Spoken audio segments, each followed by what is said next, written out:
Good morning guys, কি খবৰ আপোনালোকৰ? নিশ্চয় ভাল, আমিও ভাল আছোঁ আপোনালোকৰ আশীৰ্বাদত। আজি এটা ৰেচিপিৰ ভিডিঅ' লৈ আহিছোঁ আপোনালোকৰ মাজলৈ। চাওক আজি কি ৰেচিপি বনাম, কেনেকৈ বনাম, কি পদ্ধতিত বনাম। দেৰি নকৰি ৰেচিপিটোৰ মাজলৈ যাওঁ। হে গাইজ, আজি এটা মাছৰ ৰেচিপি লৈ আহিছোঁ। আজি মাছ বনাম। পিঁয়াজ এটা ডাঙৰকৈ কাটি লৈছোঁ, পদিনা লৈ লৈছোঁ, তাৰপিছত লৈ লৈছোঁ বিলাহী এটা, নৰসিংহৰ পাত, তাৰপিছত কেঁচা জলকীয়া, এইফালে লৈছোঁ মাছ। চাই থাকক ভিডিঅ'টো সম্পূৰ্ণভাৱে আৰু স্ক্ৰিপ্ট নকৰাকৈ। দেৰি নকৰি এই ৰেচিপিটোৰ মাজলৈ যাওঁ। অলৰেডি মই কেৰাহীটো গৰম হ'বলৈ দি দিছোঁ। তেলখিনিও মোৰ ধুনীয়াকৈ গৰম হৈছে। এয়া প্ৰথমতে দিম পিঁয়াজখিনি দিলোঁ।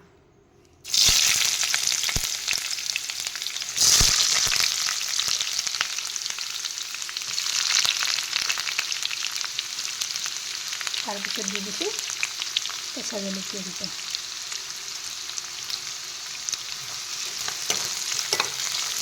প্ৰথমতে পিঁয়াজখিনি অলপ নৰম কৰি লওঁ, তেতিয়ালৈকে পিঁয়াজৰ কালাৰটো চেঞ্জ নহয়।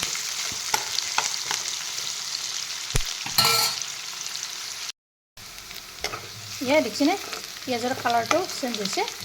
এতিয়া ইয়াতে মই প্ৰথমতে নিমখ দিছোঁ চামুচ, তাৰপিছত দিছোঁ এয়া হালধি গুড়ি চামুচ, অলপ দিছোঁ জলকীয়াৰ গুড়ি।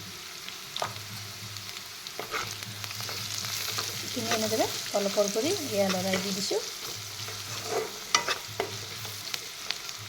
খুব সহজ পদ্ধতিত হয় এই মাছৰ তৰকাৰীখন। আপোনালোকে এবাৰ ট্ৰাই কৰিবচোন। তাৰপিছত এয়া মাছখিনি ইয়াৰে ওপৰত দি ল'লোঁ। এতিয়া মই এনেদৰে তল ওপৰ কৰি মাছখিনি লাহে লাহেকৈ লৰাই দিম, যাতে মাছখিনি ভাঙি নাযায়। দেখিছেনে, এনেকৈ দি দিছোঁ লৰাই। এইফালে দি দিছোঁ এনেকৈ।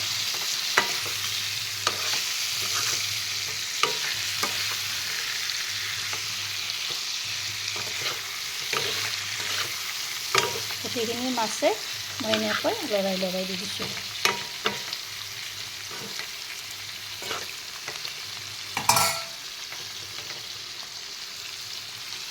তাৰপিছত এয়া মাছৰ ওপৰত কি কৰিম, মই বিলাহীখিনি দি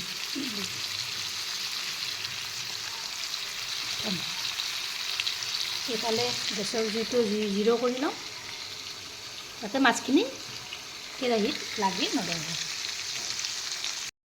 তাৰপিছত মই এয়া ঢাকনিখন লগাই থৈ দিম। কিছু সময় যোৱাৰ পিছত ঢাকনিখন মই গুচাই দি দিলোঁ। তাৰপিছত পৰাছখনৰ সহায়ত মাছখিনি ওলটাই দি দিলোঁ। পিচি পিচকৈ দি দিব, যাতে মাছখিনি ভাঙি নাযায়। এনেকৈ দি দিব। এই ধুনীয়াকৈ দেখিছেনে,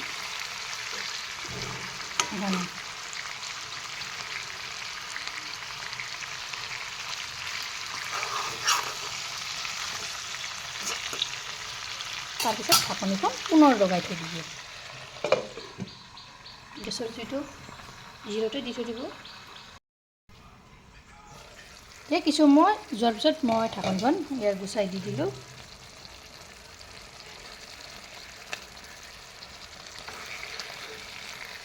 এনেকৈ এপিচ এপিচকৈ তল ওপৰ কৰি লগাই দিম। পুনৰ এনেদৰে লগাই দিম মাছখিনি।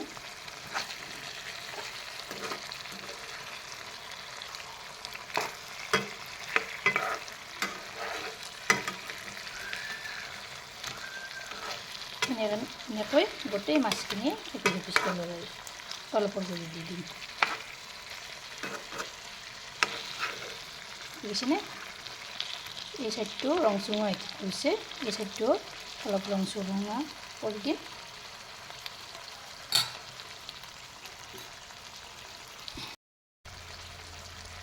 ইয়াতে এতিয়া মই অলপ পানী দিম, অলপ অলপকৈ দি বনাই থাকিম। এইখিনি পানী নাইকিয়া হৈ যোৱাৰ পিছত আৰু এবাৰ পানী দি দিম।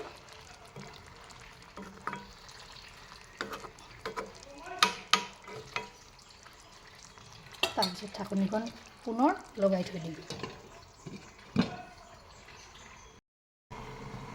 কিছু সময় যোৱাৰ পিছত ঢাকনিখন পুনৰ এনেদৰে গুচাই দি দিলোঁ।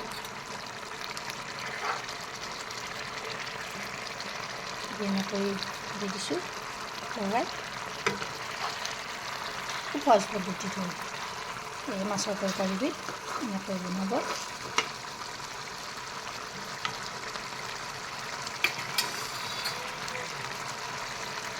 ইয়াতে মই আৰু অলপ পানী এড কৰি দি দিম। দি এতিয়া মাছখিনি ভালদৰে উতলিব দিম। ইয়াৰে ওপৰত এতিয়া দি দিম মই পদিনাৰ পাতকেইটা দি দিম আৰু দি দিছোঁ ইয়াত নৰসিংহৰ পাতকেইটা। যেতিয়া ভালদৰে উতলিব দিম।